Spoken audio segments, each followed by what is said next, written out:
I thought it was a slow news day, so I'd bring the other guy in.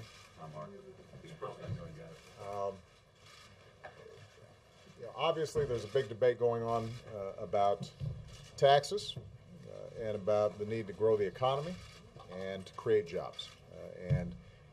Just about every day this week, I've been making an argument as to why the agreement that we've struck to provide billions of dollars in payroll tax cuts that can immediately help rejuvenate the economy, as well as tax cuts for middle-class families, unemployment insurance for folks who desperately need it, credits for college, credits for child tax credits, as well as a range of business investment credits are so important to make sure that we keep this recovery moving.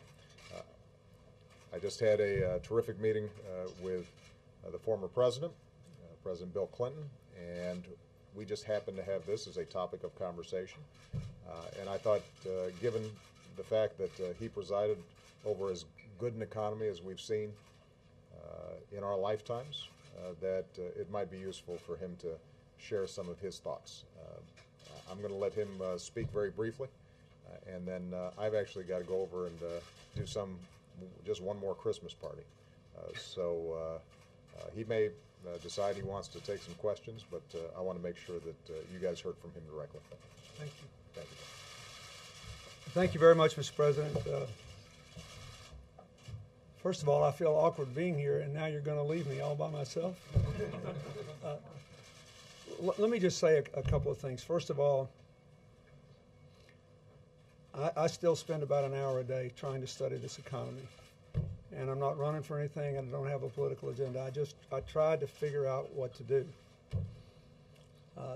I have reviewed this agreement that the President reached with the Republican leaders. And I want to make full disclosure. You know, I make quite a bit of money now, so the position that the Republicans have urged will personally benefit me. And on its own, I wouldn't support it, because I don't think that my tax cut is the most economically efficient way to get the economy going again. But I don't want to be in the dark about the fact that I will receive the continuation of the tax rates. However, the agreement taken as a whole is, I believe, the best bipartisan agreement we can reach to help the largest number of Americans and to maximize the chances that the economic recovery will accelerate and create more jobs, and to minimize the chances that it will slip back, which is what has happened in other financial collapses, like that's what Japan faced, and something that we have to avoid in America. Why do I say that? First of all, because clearly the extension of unemployment, which gives people a percentage of the income they were previously making, that money will be spent, and it will bolster the economy through the next couple of years. Secondly, the conversion of the Make Work Pay tax credit, which the President passed before, which went to 95% of the American people, converting that into a $120 billion one-year payroll tax relief act is, according to all the economic analysis, the single most effective tax cut you can do to support economic activity. This will actually create a fair number of jobs.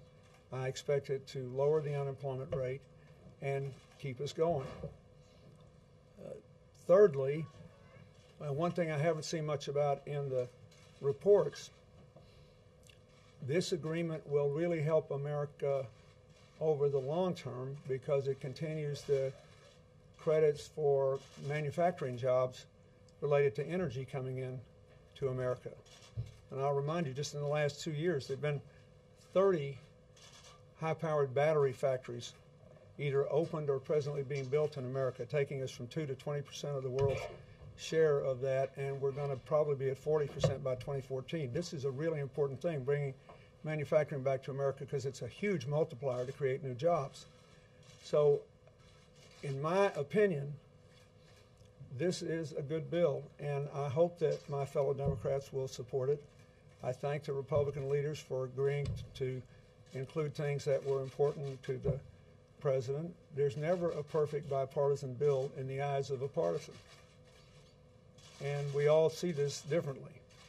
But I really believe this will be a significant net plus for the country. I also think that in general, a lot of people are even a sigh of relief that there's finally been some agreement on something, but don't minimize the impact of the unemployment relief for working families, of the payroll tax relief, and of the continuation of the incentives to grow jobs, which will trigger more credit coming out of the banks.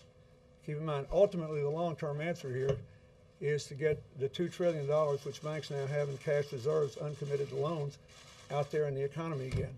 The $1.8 trillion in corporate treasuries not now being invested out there in the economy again. I think this is a net plus. And you know how I feel. I think the people that benefit most should pay most. That's always been my position. Not for class warfare reasons, for reasons of fairness in rebuilding the middle class in America. But we have the distribution of authority we have now in the Congress, and one we're going to have in January. And I think this is a much, much better agreement than would be reached were we to wait until January. And I think it will have a much more positive impact on the economy. So for whatever it's worth, that's what I think. I would like to say one other thing on another subject, just to be recorded on record. They don't need my support on this because we have some good Republican support, including the first President Bush. I think this START agreement is very important to the future of our national security. And it is not a radical agreement. Boris Yeltsin and I agreed in principle on this same reduction, and there was no way in the wide world he could get it through the Russian Duma that existed at the time in his second term. So we didn't proceed because it couldn't be ratified there. I'm not sure the Senate would have ratified it then, but I think they will now with enough encouragement. But the cooperation that we will get from the Russians and the signal that will be sent to the world on non-proliferation, when all these other things are going on which threaten to increase nuclear proliferation, is very important. One of the things you know is that when people fool with these weapons, they're expensive to build, expensive to maintain, and expensive to secure the material that goes into making the weapons. This is something that is profoundly important. This ought to be way beyond party. They've worked very hard. They've worked out, in my opinion, the details, and I hope it will be ratified. Yes. First of all, a lot of Democrats on Capitol Hill say this is a bad deal, that President Obama could have gotten more. What's your message to them? And then if I could also just ask, well, go ahead. Get your hands up. First, my message is, I don't believe that's true, because in January, they will be in the majority. And this would dramatically reduce their incentive to extend unemployment benefits, to support the conversion of the Make Work Pay tax credit that President Obama enacted into this payroll tax deduction, which, as I said, I've read all these economic studies. Every single unbiased economic study says the best thing you can do if you're going to take a tax cut path to grow the economy is to give payroll tax relief. I just got back from a trip to Asia with my foundation. Hong Kong, super free market place, had a stimulus. Oh, well, I guess we're not supposed to use that word anymore. You know what they did? They gave almost 10% of the people, low-income working people, 2 months free rent in public housing. They gave some money to the seniors. The most important thing they did was payroll tax relief for a year. This is, all the people who study this believe it's the number one thing. So I don't believe they can get a better deal by waiting. And I think the other thing that nobody's talking about, but I'm telling you it's important, I live out there now and I do a lot of this energy work. These tax credits have made us competitive again. I didn't see a single story that credited Senator Reid's election with the fact that with 3 weeks before the election, 2 new plants were announced in Nevada, which has the highest unemployment rate in the state, 1,000 people making LED lights, 1,000 people making wind turbines for that big wind farm in Texas, both companies owned by Chinese interests, who said in no uncertain terms, we're here because you decided to compete with us for the future, and you gave us tax credits so we can pay higher labor costs because we saved the transportation costs because of these credits. I don't believe there is a better deal out there. And then just a follow-up, you mentioned the Republican Congress taking office in January. What was your advice to President Obama today about how to deal with a Congress from the opposition party? I have a general rule, which is that if whatever he asks me about my advice and whatever I say should become public only if he decides to make it public. He can say whatever he wants, but here's what I'll say is I've been keeping the First Lady waiting for about half an hour, so I'm going to take off. But I don't want to make her mad. Please go. You're in good hands, and Gibbs will call last question. Yeah, help me. Thank you. Yeah, go ahead. Mr. President, is there anything else that can be done, in your opinion, to loosen up the private credit markets that have been so tight? I mean, if people can't get their hands on capital, how can they be the entrepreneurs that they want to be? And this is something that the Republicans have fought all along. What's the next step? Well, first of all, let me just run through the numbers again. We're not talking about high-risk stuff. That's what the financial regulation bill tries to stop and charges the federal regulators with. Even if the Wall Street banks we all know they have to be able to have more leverage than the traditional community banks 10 to 1 up in the Dakotas or Arkansas or any place else. But let's start with the community banks. If they loan money conservatively, they can loan $10 for every dollar they have in the bank. If they have $2 trillion uncommitted to loans, even though some of them may have a few mortgage issues unresolved, most of that mortgage debt has been offloaded to Fannie Mae or Freddie Mac or has vanished into cybersphere with those securitized subprimes. Those securitized subprimes mortgages. I don't like the securities, but they happen. So what I believe is going on is, first of all, the business community has not come forward as aggressively as the small business community. And this bill did preserve all those small business incentives that were enacted by the Congress in the previous 2 years. There are like 16 different measures, that give incentives for small businesses to take loans and loan guarantees and that kind of thing.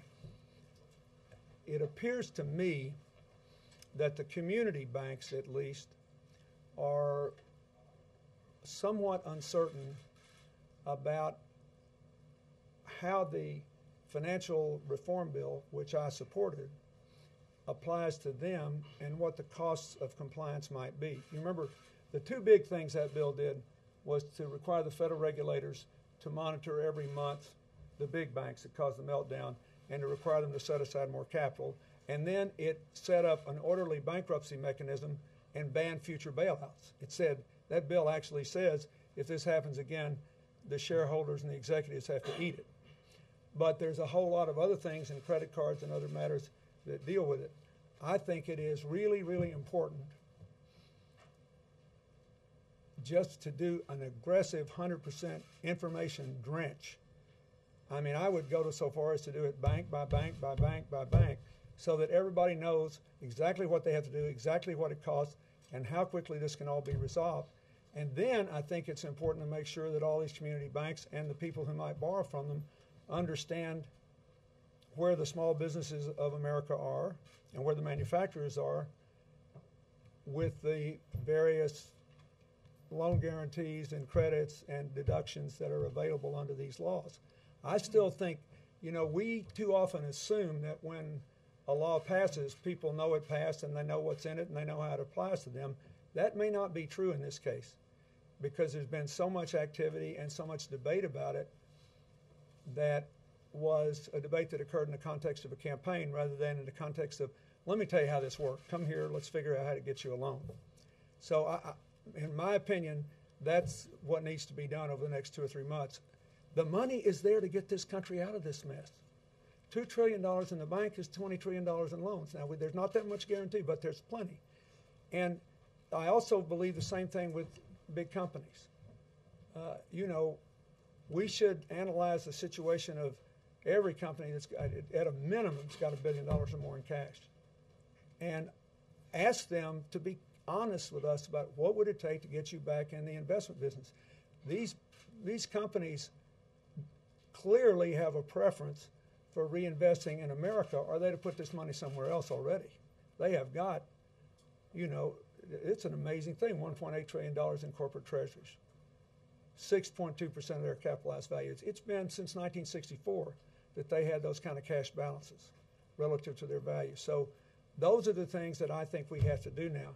So I can't answer your question except the bankers I talk to in Arkansas, in small places that I visit around where I live in New York, they all say, we know we need to ramp up the activity. We got to get the green light about how we're going to comply with these laws, and then we'll go. And you might be able to actually use your program to do it. You might be able to bring some community bankers on, bring some regulators on, and work through this stuff for people. I just think they don't know yet. Yes? Some of your fellow Democrats are saying that the president just didn't go in and fight hard enough for his core principles, that he caved in. Politically, some say that he should be a one-term president. Has he damaged not only his own political path, but has he let the party down? I don't believe so. I think,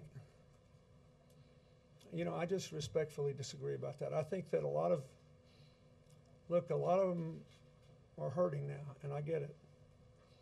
And, you know, I did 133 events for them. I believe the Congress in the last 2 years did a far better job than the American people thought they did, at least the American people that voted in the midterms. And I went to extraordinary efforts to try to explain what I thought had been done in the ways that I thought were most favorable to them. But we had an election. The results are what they are. The numbers will only get worse in January in terms of negotiating. And the president, if we had 5% growth and unemployment was dropping like a rock, maybe you could have a so-called Mexican standoff, and you could say, it'll be you, not me. The voters will hold responsible for raising taxes on middle-class people if they all go down, you know, next year. That is not the circumstance we face. The United States has suffered a severe financial collapse. These things take longer to get over than normal recessions. We must first make sure we keep getting over it. We don't want to slip back down as Japan did. And in order to make it happen over the long run, that's why the question I was just asked is so good, is we have to go beyond direct investments, whether they're stimulus projects or tax cuts, to private growth.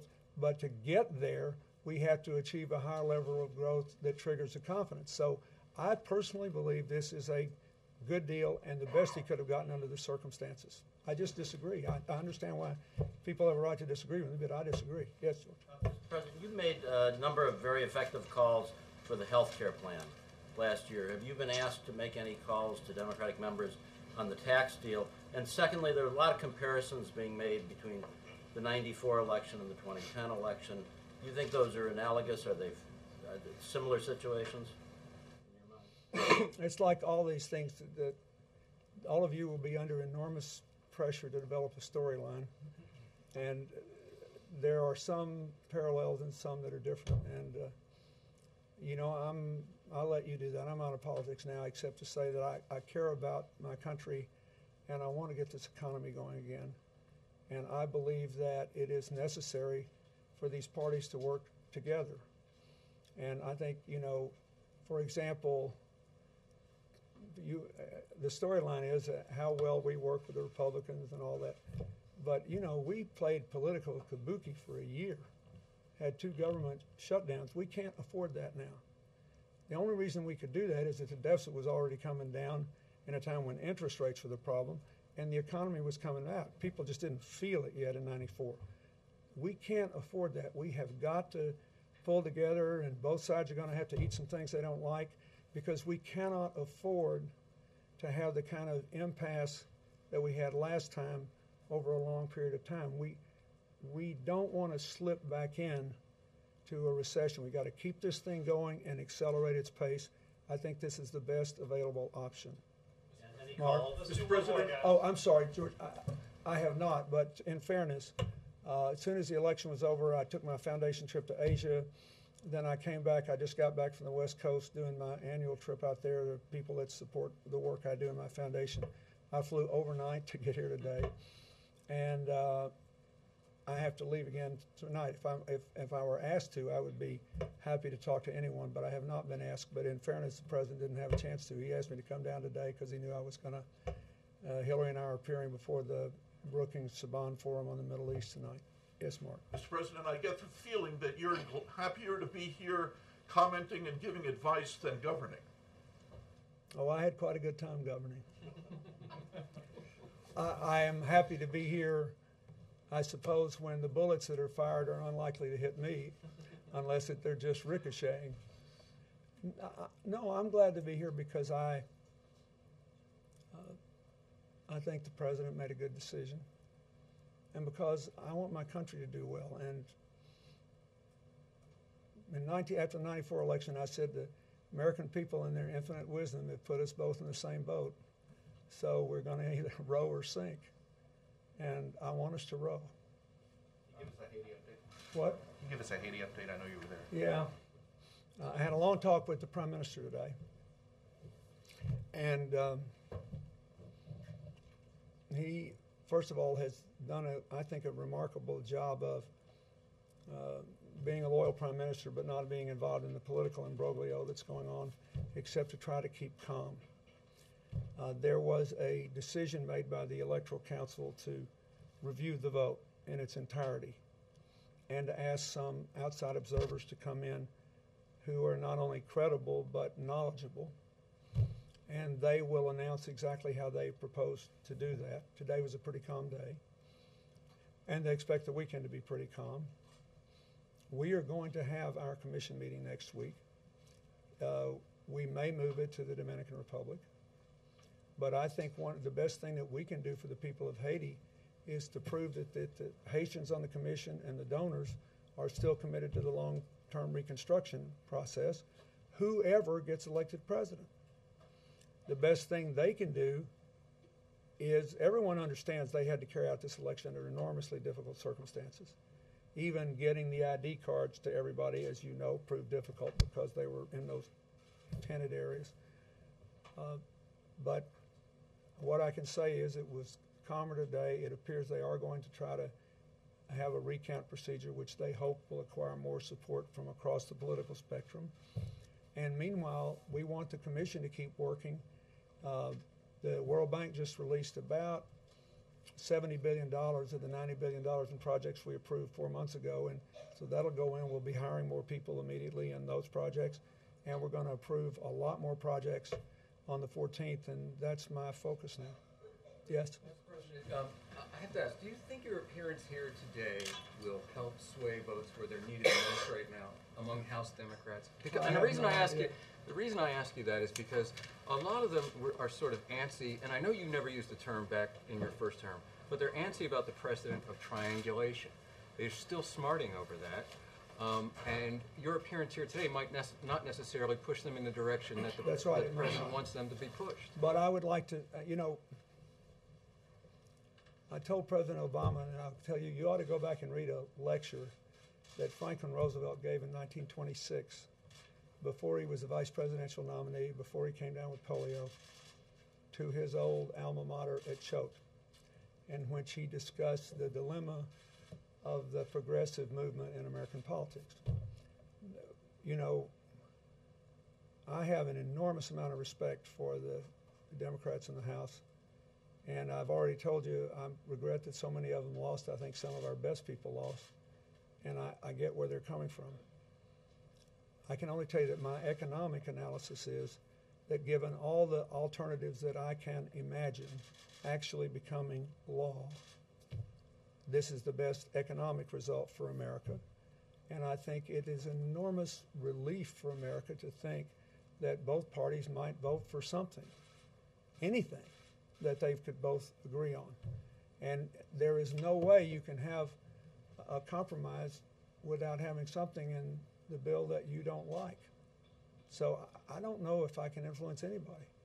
Heck, I couldn't, I'd go some places and the people I campaigned for won. Some places the people I campaigned for lost. I don't know. All I can tell you is what I think. Considering your credibility on the deficit, what do you think about concerns about the short-term deficit and the long-term deficit and where I'm where our happy country to is address going? that because I don't think that I did a good enough job in this election season, obviously, and I'm not sure we did.